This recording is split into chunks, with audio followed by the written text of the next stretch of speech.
Bonjour à toutes et à tous, heureuse de vous retrouver jeudi 12 janvier pour se mettre d'accord, débattre et commenter l'actualité. Michel Taube, bonjour, fondateur du site d'information Opinion Internationale, fondateur d'Ensemble contre la peine de mort. On a parlé de l'Iran hier, où hélas... il y a malheureusement des exécutions qui ont lieu et près d'une centaine d'Iraniens qui sont condamnés à mort. Absolument. Notamment un rappeur, on va bientôt lancer une grosse campagne pour lui, c'est dramatique. Oui. Et je rappelle que la France et l'Union européenne ont des obligations de lutter contre la peine de mort dans le monde et que peut-être à l'exemple de ce qu'a fait Madame Meloni, dont on dit toujours tellement de mal en France et qui a convoqué l'ambassadeur d'Iran à Rome il y a une semaine, peut-être qu'Emmanuel Macron serait bien inspiré de faire la même chose. Bon, entre autres actions. Oui. Sauf qu'il y a le nucléaire qui est quand même et les Italiens qui pèse aussi, ils pensent au nucléaire. énormément. Frédéric Fougera, président de Tenkan, c'est comme ça qu'on dit, oui. Tenkan Paris. Ça va changer. Agence de communication. Mais hier, on a eu une soirée Sud Radio, donc faut être un peu indulgent avec nous. C'était très sympa. Réécoutez le papier de Guy Carlier, vous aurez tout dans le détail. La com est un métier, c'est votre dernier livre paru aux éditions Bréal, Studierama. Paul Midi, bonjour, député Renaissance de l'Essonne, et Noémie Alioua. Vous êtes essayiste et journaliste pour i24 News. Bravo. Et Merci, vous Valérie. avez publié Les uns contre les autres aux éditions du Cerf, où comment le délitement à Sarcelles du vivre ensemble s'est imposé petit à petit. C'est passionnant à lire. Drame évité de peu à la gare du Nord, on va en parler, l'assaillant sous OQTF. Alors encore une fois, on va revenir sur ce sujet. Le port de l'uniforme, c'est un petit peu le sujet du jour, avec Brigitte Macron qui s'exprime en faveur du retour de l'uniforme ce matin dans le Parisien, grande interview. Et puis Adrien Quatennens de retour à l'Assemblée nationale avec évidemment beaucoup de réactions, et celle d'Aurore Berger qui voudrait proposer une loi pour qu'on interdise en fait de siéger à tous ceux qui ont été condamnés pour violence conjugale, ou violence et agression sexuelle également. On commence avec vos coups de cœur, vos coups de gueule. Commençons avec vous, Paul Midi. Oui, bonjour. Vous merci revenez du de me CES recevoir. de Las Vegas. Exactement. Donc c'est le grand marché où on voit toutes les nouveautés technologiques avec des C'est le choses dingues. salon Ouais. mondial de l'innovation et de la technologie. Vous savez, moi, c'est des sujets qui me sont très chers. Ouais. J'étais entrepreneur avant d'être député. Mais c'est vous qui parlez ou c'est une image virtuelle? Pourquoi? Non, c'est le Parce vrai que moi. c'est moi C'est le vrai moi. vous en Avec êtes sûr? un chat dans la Mais je gorge. suis pas- Ce Ah matin, d'accord, je parce m'en que excuse. maintenant avec les nouveautés technologiques, on peut avoir l'impression de voir quelqu'un en vrai, mais ça n'est pas lui. Oui, alors la technologie de l'hologramme est pas mauvaise, mais on n'est pas encore là. Mais ça viendra, j'en doute pas. Non, la French Tech, c'est très important de la soutenir. Ouais. Il y avait 200 startups françaises au CES aux États-Unis, parce que ça crée de l'emploi, ça peut nous permettre d'aller atteindre un tiers des emplois qu'il faut créer pour aller au plein emploi. Donc c'est très important, ça crée de l'innovation, de la souveraineté. Mais on a un énorme problème, et c'est ça mon coup de gueule de ce matin, c'est qu'il y a très peu de femmes, et en particulier la direction des startups. Il y a une super association qui se bat sur ce sujet qui s'appelle Sista, qui a rendu un rapport en fin d'année dernière, et qui montre que dans le Next 40, qui est l'équivalent du CAC 40 pour les startups, c'est les 40 startups les plus prometteuses en France, il n'y en a aucune qui est dirigée par une femme. 100% sont dirigés par des hommes. Si vous regardez les 120 plus prometteuses, je vais un peu plus loin, Ouais. il y en a 7 qui sont dirigés par des femmes et 113 qui sont dirigés par des hommes. Donc on a juste un énorme problème. C'est que les femmes vont aussi moins dans leurs études. Alors il y a évidemment, il y a plein de racines différentes. Si vous regardez le secteur Dans du l'ingénierie. numérique, il est très genré. Sur les 800 000 personnes qui travaillent dans le secteur du numérique, il y a 78% d'hommes et 22% de femmes. Donc c'est sur toute la chaîne qu'il faut absolument agir, parce que voilà, c'est une situation qui est pas acceptable. Et donc moi, c'est mon coup de gueule, je dirais, de début d'année, et c'est le vœu que je forme pour l'année 2023, qu'on arrive enfin à prendre conscience de ce sujet et à féminiser la tech. Bah non. Ça ne se décrète pas, non, bien sûr. Mais c'est de favoriser. Il y a plein de mesures Frédéric pour Fougera, mettre vous ça. connaissez bien l'entreprise. J'ai côtoyé, j'ai côtoyé Bien sûr, ce vous sujet connaissez quand je bien. dirigeais la communication du groupe Altran, donc un groupe d'ingénieurs où on faisait beaucoup pour la promotion des études scientifiques pour les femmes, et on essayait justement donc de promouvoir ces filières scientifiques dans lesquelles on arrivait à faire venir pas mal de filles, pas mal de femmes. Mais le résultat, c'est qu'à la fin des études, ces personnes formées et diplômées se dirigent moins que les hommes aussi. Exactement. Sur des métiers scientifiques. Donc les sujets sont en cascade et c'est pas seulement une question de formation, même si dès la formation il y a déjà un écart, mais après la formation l'écart il s'amplifie parce que les femmes préfèrent d'autres métiers que les métiers scientifiques. Et vous dites qu'il y a évidemment il y a plein de solutions pour ça. Je fais un peu de teasing parce que je publie dans les colonnes du Monde demain matin une tribune là-dessus, donc je vous engage à la lire, je l'enverrai à Valérie Expert. Mais il faut, tout le monde a un rôle à jouer là-dessus et il faut aller sur des mesures incitatives. Mais moi j'ai pas de problème à aller sur des mesures contraignantes. S'il faut pour changer le système. Plus de femmes, commentaires. Mais c'est intéressant si vous avez vraiment analysé le sujet, si vous publiez une tribune dans le Monde. J'imagine que vous avez déjà répondu à cette question, mais je vous la pose quand même. Est-ce que, tout simplement, les femmes n'ont pas envie de se diriger principalement vers ces filières-là? Est-ce qu'on doit les pousser? Vous parlez d'incitation, mais il y a aussi une part de volonté individuelle. Moi, je crois fondamentalement à la différence homme-femme. Ça ne veut pas dire qu'il ne peut pas y avoir des femmes dans la technologie et dans l'innovation, mais peut-être que naturellement, elles vont se diriger vers d'autres voies dans lesquelles elles auraient plus de facilité. Et il y a aussi, encore une fois, cette part de liberté individuelle. Est-ce que vous ne pensez pas que ça peut jouer aussi Non, parce que je pense vraiment qu'il y a une différence culturelle extrêmement forte. C'est la façon dont on éduque les jeunes filles, les jeunes garçons, à mon avis, qui fait qu'il y a plus de garçons qui deviennent ingénieurs. Donc, vous pensez que c'est je ne pense pas que ce soit dans l'ADN ou dans quelque chose de naturel. Donc ça, c'est vraiment un débat de fond.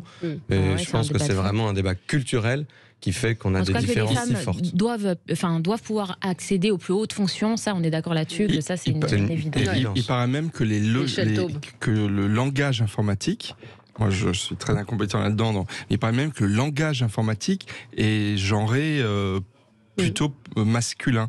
Parce que ce sont des technologies de façon subliminale, ça détourne des femmes, des jeunes filles, d'études de programmation informatique, parce que le langage lui-même informatique c'est des gens de CISRA qui me l'ont dit. Donc il y a vraiment de gros problèmes de fond à inciter, mais bien entendu c'est l'avenir. On reproduit un système au fur et à mesure. Qu'est-ce qui vous a le plus épaté au CES pour être un peu plus léger, parce qu'il y a des choses assez dingues. Alors franchement, au global, la place de la France dans l'innovation. Désolé d'être très, je dirais, corporate et un peu chauvin, mais honnêtement, ça parlait français partout dans le CES. Après, j'ai bien aimé une innovation, alors qui est encore en cours de développement, mais qui est la capacité de recharger une voiture électrique sans fil. C'est-à-dire, vous savez, comme le téléphone portable, vous le posez sur une borne, là, vous pouvez vous garer dans votre garage et automatiquement, ça va recharger la voiture. Mais je vous conseille de lire dans 20 minutes un article sur une plante Néopéen, qui est la première plante biotechnologique pour dépolluer l'air intérieur. C'est-à-dire que c'est une plante qui, grâce à des manipulations, réussit à capter tous les polluants. Mais alors, ça c'est presque un coup de gueule, c'est que cette plante ne sera pas disponible en France. C'est 20 minutes qui nous dit ça, à cause des contraintes européennes et de l'impossibilité, la loi sur les OGM et autres, ce qui est quand même un paradoxe complètement dingue. Bon, petite pause et on se retrouve dans un instant. On continue notre tour de table. À tout de suite. Sud Radio, mettez-vous d'accord. 9h-10h, Valérie Expert.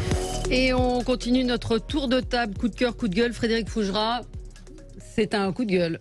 C'est un coup de gueule, oui Valérie. Alors je reviens un peu sur les fêtes de fin d'année, mais je tenais à partager ce coup de gueule. Il n'y a rien qui m'énerve plus que les gens qui donnent des leçons, mais qui ne se les appliquent pas eux-mêmes. Alors déjà les gens qui donnent des leçons tout court, mais qui en plus, quand en plus ils ne se les appliquent pas eux-mêmes. Et je voulais parler des fêtes de fin d'année, de la communication nullissime de la maire du 12e arrondissement de Paris. Alors peut-être que c'est important de rappeler qui est la maire du 12e arrondissement, non pas pour donner son nom, parce que j'ai pas envie de lui faire particulièrement la publicité, mais contrairement à la grande majorité des Français qui ont choisi leur maire dans des villes comme Paris ou Marseille en l'occurrence, on peut voter pour une liste, une tête de liste, mais que ce soit pas forcément cette personne qui se retrouve maire. C'est le cas dans le 12e arrondissement, où c'est le premier adjoint à la maire de Paris qui a préféré rester premier adjoint et qui est donc un Emmanuel remplace un Emmanuel, enfin une Emmanuel en l'occurrence. Pardon. Et cette mère fait partie des élus qui nous expliquent le bien et le mal dans la vie, qui voudraient nous imposer de ne pas voyager ou de faire différentes choses selon ses codes et ses dogmes, mais qui va passer ses vacances de Noël à New York. Et jusque-là, rien d'anormal, ça relève de la vie privée, on n'a pas à commenter les vacances des uns et des autres, sauf quand on vous explique que vous n'avez pas le droit de prendre l'avion, mais que moi j'ai le droit de le prendre parce que moi je peux justifier et j'ai de bonnes raisons de le faire. Je trouve ça absolument insupportable. faites ce que je dis, mais ne faites pas ce que je fais. Voilà, c'est un 0 pointé pour les donneurs de leçons, c'est absolument insupportable. Et plus ces gens utilisent le bruit médiatique, plus ce bruit peut se retourner contre eux. Et là, ça a été le cas. Vraiment assez vautré, c'est assez minable. Oui, parce que effectivement, vous dites, elle a dit, moi j'ai une bonne raison, je suis mère, grand-mère, mais en plus en termes de com, c'est assez. En termes de communication, quand on justifie, on est déjà dans une posture de culpabilité. Donc déjà à se justifier, on est à côté de la plaque, d'où le 0 pointé que je me permets d'attribuer juste sur la communication. Après, voilà, sur qui décide de la bonne raison ou de la mauvaise raison. Est-ce que la bonne raison, c'est de retrouver sa famille? Est-ce que la bonne raison, c'est de prendre du bon temps? Voilà, il n'y a pas de police des mœurs, c'est des bonnes raisons que certains voudraient nous imposer, mais faudrait-il qu'ils se l'appliquent d'abord à eux-mêmes? Voilà, c'était mon coup de gueule, de rentrée. Noémie Alioua, c'est un coup de gueule également ce matin. Soit un coup de gueule, soit un coup d'effarement, si on peut dire. C'est donc cette enquête de l'IFOP qui paraît aujourd'hui sur la crédulité des jeunes. C'est une enquête effarante sur les 11-24 ans. On apprend qu'un jeune sur 6 croit en la théorie de la Terre plate, et cette proportion double chez les utilisateurs et les habitués de TikTok. Un jeune sur 4 ne croit pas en la théorie de l'évolution, mais en l'idée qu'ils ont été, je cite, créés par une force spirituelle, avec un écart énorme avec les générations précédentes. On voit une différence. 44% des 18-24 ans croient au mauvais œil contre 10% des plus âgés. Donc il y a vraiment un phénomène en évolution. Il y a une corrélation flagrante entre la fréquence de consultation de TikTok et le taux de croyance pour l'astrologie, la sorcellerie, la cartomancie. On aurait pu éventuellement aussi mesurer peut-être la corrélation, par exemple, avec ceux qui regardent Hanouna. Hein. C'est une vraie question. Permettez-moi de résumer donc avec mes propres mots. On est en train de fabriquer une génération de débiles profonds, incapables d'esprit critique, rétifs à la science, et cela devrait être une priorité de notre ministre de l'Éducation nationale, Pape Ndiaye, que l'école donne des armes aux jeunes pour se prémunir contre les fausses croyances. Il me semble qu'on ne peut pas continuer à concevoir l'école comme un sanctuaire totalement déconnecté de cet univers-là, l'univers des technologies, l'univers des réseaux sociaux. Aujourd'hui, tout est connecté et l'école doit donner aux enfants les moyens de comprendre que tout n'est pas à prendre et qu'il ne faut pas être totalement perméable, influençable par rapport à ce qu'ils regardent sur les réseaux sociaux. C'est fondamental, ça devrait être aujourd'hui au cœur de l'école, de la nouvelle école et de celle de demain. Mais ce que dit Alain Bentolila, donc linguiste brillant, il vous explique qu'ils ne comprennent pas le sens des mots. Donc on va en reparler tout à l'heure peut-être avec les dictées. C'est quand on ne comprend pas le sens d'un texte, vous ne pouvez pas effectivement comprendre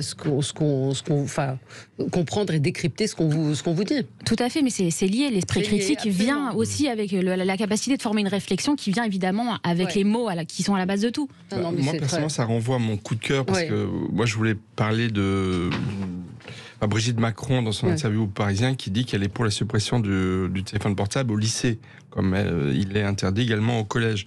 Et pour moi, ça renvoie totalement à ce que vous dites, parce qu'en fait, le vecteur de ces... vous avez dit une génération... De débiles profonds. De débiles profonds. Les vecteurs de débilité profonde, d'incrédulité et de croyances ancestrales et complètement hallucinantes, c'est les applis qui sont sur les téléphones portables. C'est cet outil-là.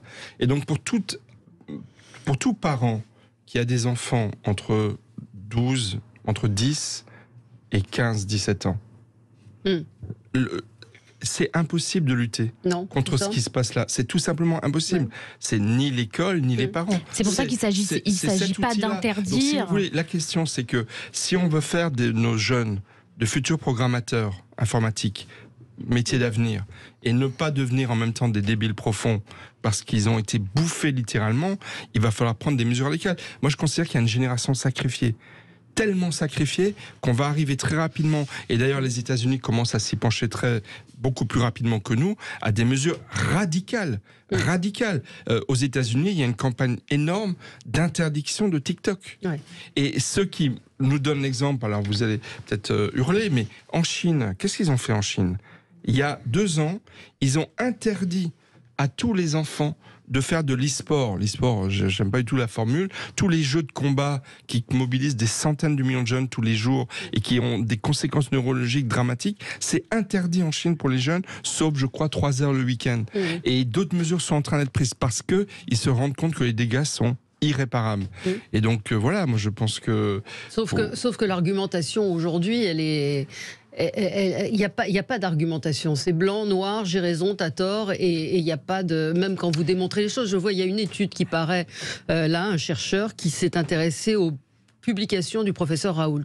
Et bien sûr, vous savez, quand vous publiez une étude, vous devez avoir une autorisation, un agrément. Sur 456 études de Raoult à l'IHU et de l'IHU, 39 ne contenaient aucune autorisation, 248 la même autorisation dans plusieurs pays. Or, la règle, c'est une autorisation est valable pour une seule pays dans un seul... Enfin, il y a des choses qui étaient quand même très troubles. Alors là, je vais me prendre tous les pro-Raoult qui vont me dire « Ah, vous ne manquez pas une occasion ». Oui, parce qu'il y a des arguments qui allaient dans ce sens-là, qui allait dans le sens de la fraude médicale, qui allait dans ce sens-là, sauf que vous n'êtes pas audible, et je le vois moi dans les réactions qu'on reçoit. Je dis pas que j'ai forcément raison, mais il y a des gens qui vous démontrent là concrètement qu'il y a des fraudes, qu'il y a des choses qui sont pas claires, et malgré ça on n'arrive pas à argumenter. Paul Midi. Ouais, non, mais je pense que le constat que vous avez fait là, il est monstrueux. Oh, il est donc, monstrueux. C'est-à-dire que si un jeune sur 4, mais si un jeune sur 6 croit en la théorie de la Terre plate, mais quel sens a la démocratie ? Si vous avez des gens qui ne sont pas capables, je veux dire, à quel moment la démocratie, c'est le pouvoir au peuple, c'est tout le monde qui décide de la politique. Comment est-ce qu'on fait quand on a une société de gens qui n'ont pas d'esprit critique et même qui sont très bas dans leur culture, quoi. Moi, je pense qu'il faut agir à 2 endroits. Évidemment à l'école, parce que l'école doit nous apprendre l'esprit critique. On n'est plus là pour apprendre des listes de choses par cœur, tout ça est sur Internet. Et c'est l'esprit critique, faire la différence entre une fausse information et une vraie information. Il faut réguler les réseaux sociaux. Et on a un règlement européen qui s'appelle le DSA, le Digital Service Act, je ne vais pas rentrer dans les détails, qui arrive en janvier et qui va être une première étape pour réguler ces réseaux sociaux, et notamment les réseaux sociaux comme TikTok. Ouais. Et il faut aller très loin. Réguler quoi, comment ? Rendre illégales les fausses informations. Monsieur le député, là on va vous dire que vous faites de la censure. Monsieur le député, ça me met en colère ce que vous dites. Ça me met en colère. Parce que vous laissez croire, mais je vous le dis franchement, vous laissez croire, au niveau de technologie, ce qu'a fait Macron, c'est très bien. On a plein de start-up, des licornes françaises, on n'en a jamais eu autant. On ne parle pas de ça. Mais de faire croire à nos auditeurs que par des mesurettes, on va protéger nos enfants contre les excès de TikTok, mais c'est de la rigolade. C'est de la rigolade. Non, mais parce que ça fait 5 ans. Parce que ça fait 5 ans. Mais ça fait dans la lutte contre les propos racistes, antisémites, etc. sur les réseaux sociaux, c'est la même chose. Les Allemands ont été beaucoup plus loin. Les sanctions en Allemagne contre les propos racistes et antisémites sont beaucoup plus fortes qu'en France. Et c'est pas qu'une question de règlement européen, c'est aussi une question de décision nationale. Et là-dessus, moi, je regrette que le chef de l'État, contrairement à ce qu'il laisse entendre, n'ait pas pris des mesures assez contraignantes. Donc, excusez-moi, mais en même temps, je salue certaines démarches qui sont faites, mais là-dessus, je pense qu'on nous fait avaler des balivernes. Là, on peut se mettre d'accord ce matin, c'est qu'il faut aller beaucoup plus loin. Oui, il y a beaucoup de boulot et beaucoup plus vite. Mais est-ce que c'est possible ? C'est la vraie question. Donc, 2 réactions. Parlons vrai ou pas. Raoult a raison et vous le savez. Changez de métier, madame. Et ensuite, esprit critique, dès lors que vous ne faites pas de partie de la pensée gouvernementale, vous êtes complotiste. Je pense qu'on critique suffisamment Emmanuel Macron pour pas être accusé de collusion avec le gouvernement. Quand il y a des choses bien, on le dit. Quand il y en a qui le disent bien. Non, mais et non, je suis désolée, concrètement, vous regarderez, monsieur Médis, ce que ce chercheur a fait sur les études de l'IHU. Je suis désolée, c'est concret, c'est factuel, il n'y a pas d'autorisation. Donc, il y a une remise en cause de la crédibilité très certaine. Oui, et cet auditeur a raison sur quelque chose, il y a un vrai problème, effectivement, c'est qu'on instrumentalise l'accusation de complotisme contre des gens qui parfois posent des questions légitimes. Et ça, c'est problématique, et évidemment que ça doit être condamné, parce que justement, quand on parle de vrais sujets, là où c'est extrêmement défini qu'il y a du vrai et du faux, eh bien, à partir du moment où on l'a totalement galvaudé ce terme et ce concept, eh bien, il devient inepte pour des choses qui ont du sens. Donc effectivement, il faut remettre tout ça à leur place, toutes les choses à leur place, et quand il s'agit de véritables complotisme, de pouvoir le dire, mais de laisser aussi la part sur d'autres sujets, lorsque ce n'est pas défini, la part au mystère et au questionnement. Petite pause, 9h26 sur Sud Radio. On se retrouve dans un instant. L'uniforme à l'école, les OQTF. À tout de suite. Sud Radio, mettez-vous d'accord, 9h-10h, Valérie Expert. Avec vous sur Sud Radio jusqu'à 10h, on va parler de l'uniforme à l'école et peut-être quand même aussi parler de ce qui s'est passé hier à la gare du Nord. Un homme, on ne sait pas s'il est algérien ou syrien. Il est libyen. Il est libyen. Il est libyen, il a une vingtaine d'années, il était en France depuis 3 ans et évidemment il était sous le coup d'une OQTF. Et donc obligé de quitter le territoire et il a agressé plusieurs personnes avec un objet qu'il avait fabriqué lui-même. C'était pas tout à fait une arme blanche. Le terrorisme n'a pas été retenu. Vous vouliez peut-être dire un mot, Noémie, sur ce qui s'est passé, puis on va parler évidemment des OQTF parce qu'on voit qu'il y a non mais c'est vrai qu'on parle des éléments qu'on a et c'est important de les donner tels qu'ils sont et de rester factuels. Ça, en tant que journaliste, je trouve ça évidemment important. Mais c'est important aussi de parler de l'arrière-fond des événements, de poser le contexte et il est important de rappeler quand même que c'est un mode opératoire. L'agression au couteau des passagers, des usagers d'une gare au hasard, c'est quelque chose qui évidemment fait penser au mode opératoire des islamistes qu'ils ont fait déjà régulièrement dans beaucoup d'autres gares. Et ça n'a évidemment pas été dit hier. Je pense qu'il y a une intériorisation de la peur sur beaucoup de sujets qui touchent à l'islamisme. Les gens ont peur en fait d'être traités d'islamophobes et donc d'être épinglés et donc si vous voulez, de prendre des risques pour leur vie, pour leur carrière, de se condamner à une mort sociale. Et de plus en plus, les gens reculent. Vous parliez hors antenne de cette caricature de Mahomet. Alors il faut raconter là aussi le contexte. C'est aux États-Unis, dans une université, une professeure, je crois, d'histoire qui montre une image du XIVe siècle, une image perse, un dessin, une peinture perse sur laquelle est représenté Mahomet. Elle prend la précaution, je crois, de demander aux élèves de sortir en disant voilà, je vais vous montrer cette image sur laquelle apparaît le visage de Mahomet. Une élève porte plainte, une étudiante porte plainte, elle est renvoyée de l'école et pour rapporter cette affaire, le Parisien, je vous laisse la suite, ils ont flouté l'image du XIVe siècle de Mahomet qui est sur une représentation artistique. Vous voyez, Charlie Hebdo, finalement, ça n'a pas changé grand-chose, malheureusement. C'est-à-dire que, d'ailleurs, on se souvient, je me rappellerai toujours de Caroline Fourest qui avait montré la une de Charlie Hebdo, je crois que c'était à la BBC, dans une chaîne anglo-saxonne et qui avait été floutée. On se rend bien compte que déjà dans d'autres pays du monde, il n'y a pas cette liberté de caricature, cette liberté de blasphème, mais que c'est en train d'arriver aussi en France, puisque y compris en France, on craint de le faire, mais je ne pense pas pour des raisons idéologiques, mais vraiment pour des raisons de crainte pour la sécurité. C'est terrible. Et on peut s'interroger aussi sur ce qui s'est passé sur le plateau de Cyril Hanouna, qui a recruté une femme voilée, très, très voilée, et qui, comme chroniqueuse, et qui, aux côtés de Jean-Marie Bigard, n'a pas supporté les blagues un peu osées de Jean-Marie Bigard, et qui a dit c'est dégueulasse, à la télé on dit pas ça, etc. Et qui est parti. Et c'est, ma connaissance, la première fois qu'un chroniqueur quitte l'émission de cette manière. Donc là aussi, il y a un arrière-plan qui est aussi peut-être plus lourd. C'est d'ailleurs le fait que cette personne ait quitté le plateau est bien la preuve que le voile est incompatible avec les valeurs de notre République. Alors, si je puis me permettre, je ne sais pas si l'émission d'Hanouna représente les valeurs de notre République. Évidemment, je ne parle pas des voiles légers que peuvent porter des femmes âgées par tradition, etc. Mais lorsque vous portez un voile intégral ou un voile de couleur noire ou gris, parce que les couleurs sont si significatives d'adhésion à des doctrines particulières dans l'islam radical, eh ben, ça veut dire que vous êtes contre la liberté d'expression, ça veut dire que vous êtes contre le droit de caricaturer, ça veut dire que vous êtes contre l'égalité entre les femmes et les hommes, parce que vous considérez que la femme, ce sont pas mes paroles, c'est les paroles d'une femme voilée qui disait à une jeune fille mon corps appartient à celui que j'aime, etc., etc. Donc voilà, ça c'est des valeurs dont on a le droit de penser qu'elles n'ont pas droit de citer en France. Désolé. Frédéric Fougerin. Je suis pas certain moi je vois pas forcément un lien entre les deux sujets. Quand on évoquait la question du Parisien qui floute ou de cette difficulté de parler ou de représenter, on est dans le terrorisme là. C'est-à-dire qu'on est dans une situation où on a peur de faire, de dire ou de montrer. Donc c'est aussi une forme de terrorisme. Il n'y a pas qu'une agression à l'arme blanche qui peut être du terrorisme. Quant à ce qui est certain sur l'affaire Hanouna, c'est que je pense que cette personne savait dans quelle émission elle allait. Je n'insulterai pas son intelligence en imaginant qu'elle n'avait jamais vu l'émission ou qu'elle ne savait pas ce à quoi elle pouvait s'attendre. Donc là, je pense que la seule certitude, c'est que Cyril Hanouna fait tout pour faire le buzz. Le reste, c'est plus difficilement interprétable. Ouais.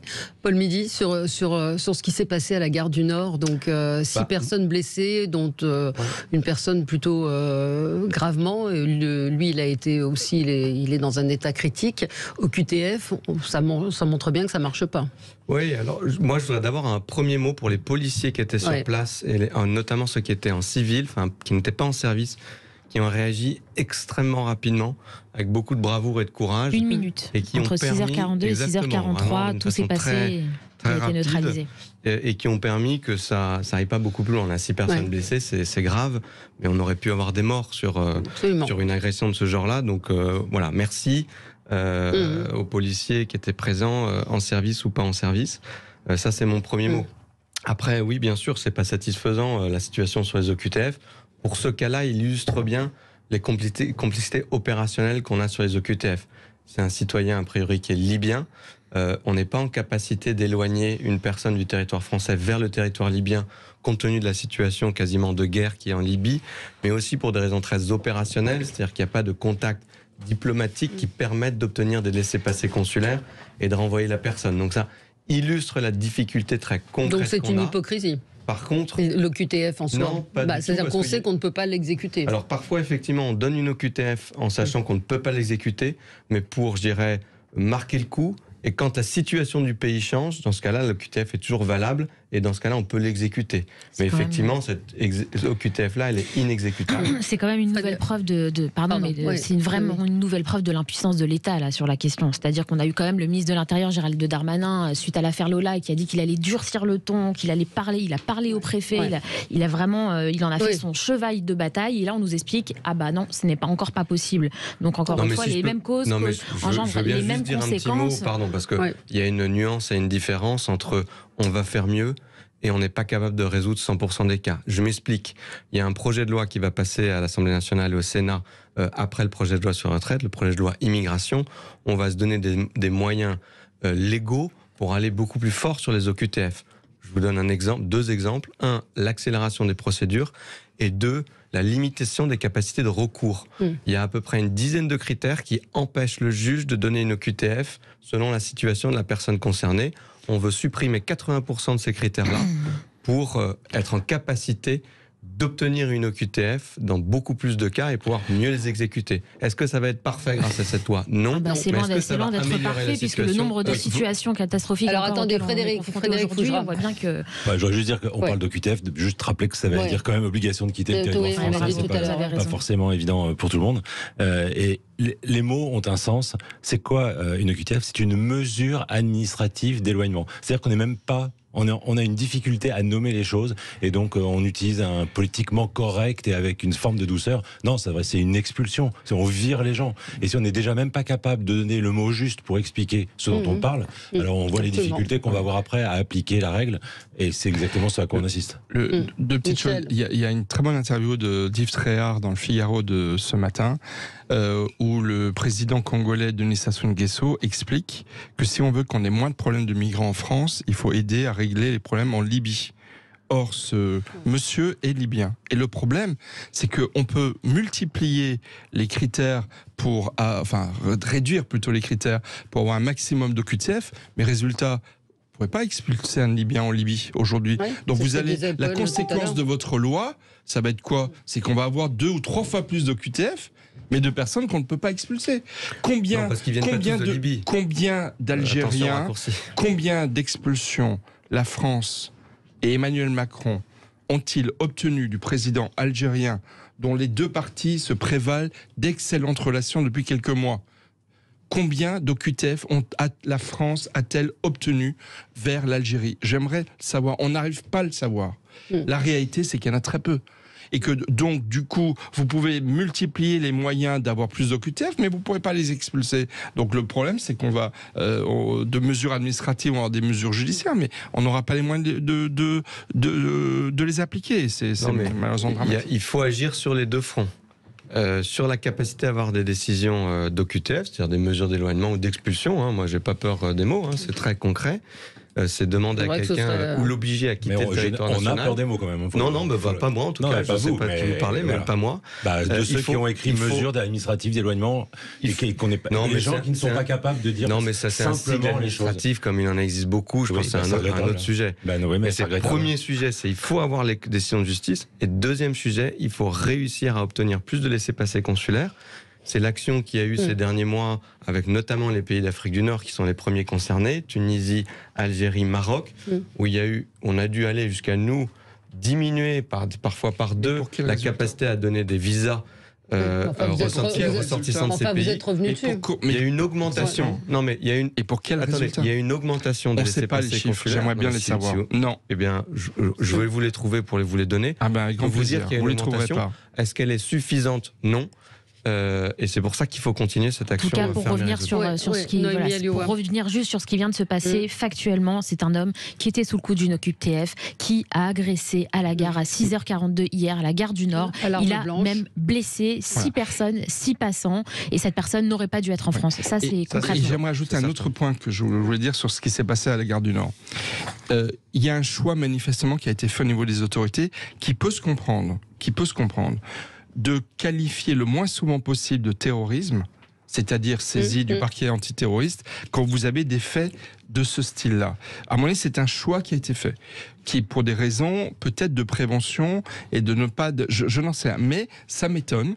Et moi, je voudrais, puisque j'ai l'honneur d'être face à un député de la Nation, j'aimerais bien qu'il y ait un débat public sur quels sont les critères de qualification d'actes terroristes lorsque vous avez, et il y en a beaucoup, des faits où vous avez une personne seule, effectivement, qui par préméditation, puisqu'il a préparé son arme, donc c'est de la préméditation, entraîne de telles conséquences. Celui également de la rue d'Anguin, c'est exactement la même chose. Qu'est-ce qui fait qu'on qualifie de terroriste ou pas de tels faits ? Parce que la réalité, c'est que j'ai l'impression qu'encore une fois, il m'apparaît de plus en plus qu'il y a un choix de ne pas saisir le parquet antiterroriste dans un grand nombre de cas. Et ça m'interroge. Non, mais je vais vous répondre parce que c'est très important comme question et je pense que c'est bien que tout le monde soit clair là-dessus. Le choix de la qualification, il est fait par la justice. Il n'est jamais fait par le gouvernement ni par le pouvoir parlementaire. C'est des lois qui déterminent les choix de la justice. C'est le code pénal. Et donc c'est la qualification des différents faits. Les juges n'ont pas le monopole de ce débat. Et les juges décident. Oui, mais ce sont les juges qui décident. C'est les juges indépendants. Sur la base de lois qui sont adoptées par les représentants. Mais sur la base de faits qui sont rapportés par les policiers d'une enquête. Il n'y a pas de stratégie politique, ce que vous pouviez... Attendez, un peu rigoler ou quoi ? Le procureur de la République, vous croyez qu'il ne discute pas tous les jours avec le ministre de la Justice ? Et c'est tant mieux. Et c'est tant mieux. Je suis désolé. Arrêtons de dire. Relisez Montesquieu. Relisez Montesquieu. La séparation des pouvoirs. Je suis désolé, la justice, c'est pas un pouvoir. C'est une autre...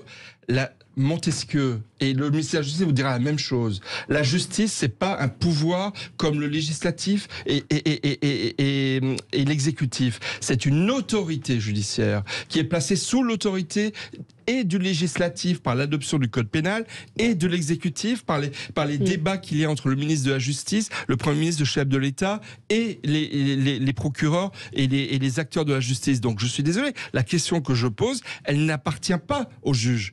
Elle appartient aux politiques. Elle appartient à ceux qui exercent au nom du peuple la décision. Et donc, je respecte parfaitement notre société démocratique en disant cela. Non, pardon. Bon. Juste pour bien préciser, nous sommes dans une démocratie dans laquelle le pouvoir judiciaire est indépendant. Il joue son rôle sur la base des textes qui ont été votés par le Parlement. Et je suis député, c'est ce que je fais toute la journée. Donc, en fonction du code pénal et des lois qu'on a votées, le pouvoir judiciaire décide.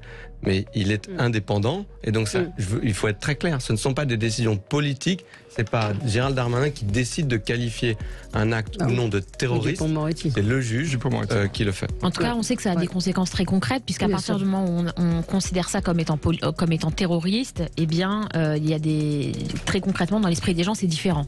Ça prend une tournure différente. Souvent des moyens à la police beaucoup plus importants quand justement la justice qualifie l'acte de terrorisme, parce que ça permet de faire des gardes à vue de 96 heures, Donc, Et ne pas le généralement, faire, ça c'est aide de aussi une pouvoir le façon de faire. minimiser, ce qui s'est passé. C'est le fou isolé. Oui, voilà, c'est ça. Le loup solitaire. Le loup solitaire. Allez. Ou le déséquilibré aussi. Ça, 9h44, on va parler de l'uniforme à l'école. Est-ce bien le sujet? À tout de suite. Sud Radio, mettez-vous d'accord, 9h-10h, Valérie Expert. Avec vous sur Sud Radio jusqu'à 10h, l'actualité, le sujet du jour, c'est le retour de l'uniforme à l'école. C'est un projet de loi du Rassemblement national. Et Brigitte Macron, ce matin, qui a accordé une longue interview à nos confrères du Parisien, s'y dit favorable. Elle pense qu'il faudrait effectivement réinstaurer l'uniforme elle-même, apporter l'uniforme, et dit que c'est plutôt une bonne chose. Ce matin, un syndicat d'enseignants, le syndicat national des personnels de direction de l'éducation nationale disait que c'était peut-être pas le fond du problème et qu'il y avait d'autres priorités pour aider les plus défavorisés. Alors, petit tour de table, pour ou contre le retour de l'uniforme, et jusqu'à quel âge? Primaire, collège? Alors peut-être Frédéric, on n'a pas trop entendu. Vous êtes... Moi j'ai commencé avec l'uniforme à l'école. Ouais. C'était la blouse, c'était une semaine sur deux la blouse bleue, la blouse beige, règle à laquelle j'arrivais parfaitement à déroger, puisque j'avais pas la même blouse que les autres, j'avais pas la même longueur, j'avais des blouses qui venaient de l'étranger, qui avaient des motifs, ça. Donc on peut toujours détourner la règle. Donc ça c'est déjà juste pour l'anecdote, mais quand même, parce que si c'est pour gommer les différences, on peut toujours être différent, on peut toujours être créatif. Il y a plein de façons de faire. Après, moi j'ai pas vraiment d'avis sur la question parce que je ne comprends pas ou je ne connais pas vraiment l'intention. Donc quelle est l'intention si on prend une mesure? C'est qu'on a une intention. On parle de gommer les différences, mais de quelle différence on parle? Qu'est-ce qu'on va gommer? Qu'est-ce qu'on ne va pas gommer? Imposer un uniforme, c'est aussi social, c'est-à-dire celui qui arrive avec les. Moi, je me souviens de ça à l'école. Le même uniforme, est-ce qu'il va servir à 5 générations dans la même famille et va être changé 2 fois par an dans les familles les plus aisées? Est-ce que certains vont recouper? Je vous donne l'exemple, c'est le cas dans les compagnies aériennes. On a un uniforme, mais il y en a qui retaillent leur uniforme pour l'avoir quasiment sur mesure, et d'autres sont fagotés comme des sacs. Et là, la différence culturelle ou sociale, tout de suite, on va l'identifier. La façon de le porter, le style, il y a plein de questions qui vont derrière. Et puis le coût aussi, qui va payer cet uniforme? Est-ce que c'est une dépense supplémentaire pour les familles? Est-ce que ça peut être un code couleur? Donc, pourquoi pas? Norbert dit l'uniforme à l'école, c'est l'apprentissage de la vie. Beaucoup de métiers nécessitent le port de vêtements obligatoires, le bleu de travail dans l'industrie, la blouse médicale, la chasuble sur les chantiers. Bref, oui, et même au lycée, dit-il. Alors, bonne mesure ou pas? Moi, j'ai une petite anecdote parce que j'ai aussi porté l'uniforme. Mais moi aussi. Quand j'étais à l'armée, parce que moi, j'ai bientôt 40 ans, mais donc je n'étais plus censé faire le service militaire, mais j'ai fait l'école polytechnique. La première année, c'est le service militaire. Et je me souviens, j'ai un souvenir très vif du moment où, à la fin du premier mois, on est revenu en tenue civile. Et là, toutes les différences sociales sont réapparues, mais d'une heure sur l'autre. Ça m'avait frappé. Donc je comprends l'intention de certains de dire qu'avec un uniforme, est-ce qu'on arriverait à gommer ces différences sociales? Je crains malheureusement que ça ne soit pas très efficace, comme vous l'avez dit, parce que dans une caserne, on vit ensemble, on vit au même endroit, on fait tout pareil. À l'école, je pense que le téléphone portable, l'activité qu'on fait le week-end, le quartier dans lequel on habite, va faire revenir cette différence sociale, et je crois que ça ne sera pas effectif. Pour autant, si des chefs d'établissement veulent faire cette expérimentation, moi j'ai pas de problème, et ce qu'on porte avec Emmanuel Macron, c'était le programme de la présidentielle, c'est de donner beaucoup plus de pouvoir aux chefs d'établissement pour faire son projet pédagogique, pour recruter des enseignants. Et donc je pense que c'est ça le vrai sujet, c'est comment on redonne le pouvoir aux chefs d'établissement pour changer et améliorer notre école.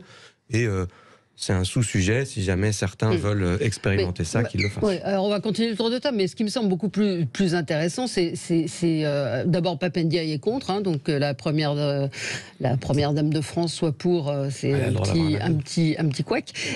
Zizani au sommet de l'État, voilà. mon Dieu. Mais plus que ça, encore une fois, vous allez me dire, Noémie et Michel, ce que vous en pensez, mais c'est cette heure obligatoire de soutien et d'approfondissement en maths et en français pour les élèves de 6e qui n'ont pas le niveau. Je trouve que c'est beaucoup plus grave et beaucoup plus important que cette histoire d'uniforme sur laquelle tous les médias, nous y compris, sommes focalisés. C'est-à-dire qu'il y a un vrai problème. On a des élèves qui arrivent quasiment illettrés en 6e. On va leur filer 1 heure de cours de maths ou de français en plus. Il y a peut-être d'autres mesures à prendre. Michel Taube, l'uniforme, oui, non? Moi, je suis plutôt pour, mais pas tellement pour le côté gommer les inégalités, parce qu'elle se voit évidemment forcément. C'est plus pour donner le là et l'apprentissage effectivement de règles de la vie civile. Mais de même, je vais être hyper rétrograde. Moi, je suis pour que le lundi matin, dans toutes les écoles, collèges et lycées de France, on chante la Marseillaise pour saluer le drapeau et comme ça se fait aux États-Unis. Et voilà. Mais bon, je vais pas paraître complètement rétrograde. Mais de même, la dictée, elle est très. La dictée, c'est super important. C'est basique pour les apprentissages. Najat Vallaud-Belkacem, lorsqu'elle avait été ministre de l'Éducation nationale, elle avait annoncé, elle avait même fait une circulaire pour demander des dictées quotidiennes. Et dans les 48 heures, elle s'était fait rabrouer par qui ? Par les enseignants, par les syndicats enseignants. Elle avait dû rétrograder en disant ils feront de la dictée régulièrement. Bon, résultat, il y a rien eu. Donc voilà, mais c'est l'ensemble de la culture pédagogique qui doit être revue en y réintroduisant, et là je ne m'excuserai plus, de la fermeté, de la rigueur et du respect de l'autorité. Noémie, pour moi, je pense que ça me paraît vraiment une mesure très belle, une mesure intéressante qui mérite d'être défendue. D'abord pour deux raisons. La première, c'est aussi parce que c'est finalement une mesure assez transpartisane. On voit qu'il y a vraiment aux extrémités de l'échiquier politique, du RN à Brigitte Macron, si je puis dire. Et c'est assez rare qu'on pourrait trouver des points d'accord. En l'occurrence, ils sont d'accord là-dessus. Donc c'est intéressant parce que c'est transpartisan. Donc ça dépasse les clivages politiques traditionnels. C'est une question de symbole, évidemment. Et malgré tout, alors même si c'est pas parfait, ça lisse quand même certaines questions sociales. Moi, je me rappelle très bien à l'école, il y a ceux qui ont les vêtements dernier cri, les marques, et ceux qui ont qui s'habillent avec des guenilles, etc. Même si je caricature un petit peu, mais c'est plus ou moins ça. Alors ça ne veut pas dire qu'on va lisser absolument toutes les différences sociales et économiques, mais c'est un bon pas pour mettre les gens sur un pied d'égalité au moment où ils commencent leur vie. C'est intéressant, c'est une mesure symbolique, peut-être idéaliste, et c'est vrai qu'il paraît peut-être improbable à mettre en place, par contre d'un point de vue strictement pratique, parce que on est dans un contexte de crise d'autorité qui est tel qu'on imagine mal des élèves respecter une telle malgré tout une telle frustration. Valérie, juste un mot pour rester dans l'actu. Ce sujet de l'uniforme, c'était certainement pas l'intention de Brigitte Macron pour cette interview. Je pense qu'elle venait lancer l'opération pièce jaune. Ça permet juste de le rappeler. Quand même, c'est depuis hier jusqu'au 4 février. Voilà, c'est l'occasion de donner. C'est simple et facile, et c'est pour améliorer le quotidien des enfants et des adolescents hospitalisés. Je crois que c'était l'objectif de son interview. On en a sorti autre chose, mais voilà. L'interview est très longue. Elle fait 4 pages. Elle parle même du petit déjeuner d'Emmanuel Macron. Oui, mais vous avez raison, vous auriez pu en faire votre coup de cœur, voilà, on aurait été positif. Oui, mais justement, c'est mon coup de cœur. Mais le fait qu'elle donne une grande interview, je crois que c'est la première fois depuis qu'elle est à l'Élysée. Non, elle en a accordé plusieurs fois. Aussi longue, aussi où elle développe autant ses idées, ça faisait quand même longtemps. Et voilà, pour moi, c'est un peu. Elle est globalement plutôt discrète. Ça rappelle quand même que Emmanuel Macron ne sera plus candidat à la présidence de la République dans 4-5 ans, et que du coup elle a peut-être plus de liberté maintenant pour s'exprimer et qu'on l'entendra peut-être plus souvent. Mais en tout cas, Frédéric Fougera a raison, les pièces jaunes c'est important, c'est pas une histoire politique, c'est Anne Barrère qui avait lancé cette opération, alors j'ai pas le nombre d'années en tête, mais il y a très longtemps, son fils était hospitalisé, elle ne pouvait pas rester avec lui parce qu'il n'y avait pas d'hébergement possible pour les parents d'enfants hospitalisés, et c'est une des grandes missions des pièces jaunes, c'est d'améliorer l'accueil des parents dans les hôpitaux. Donc les pièces jaunes, il faut remplir les petites tirelires et puis aller les porter dans les bureaux de poste et passer au-delà de Brigitte Macron et de l'aspect politique. Vous avez raison. Et on peut faire un don en ligne aussi. Tout est possible pour faire un don à la Fondation des hôpitaux via l'opération pièces jaunes. Très bien, bravo, merci. On finit sur une note positive, c'est déjà ça. Merci à vous. On se retrouve dans un instant pour l'émission Média. À tout de suite.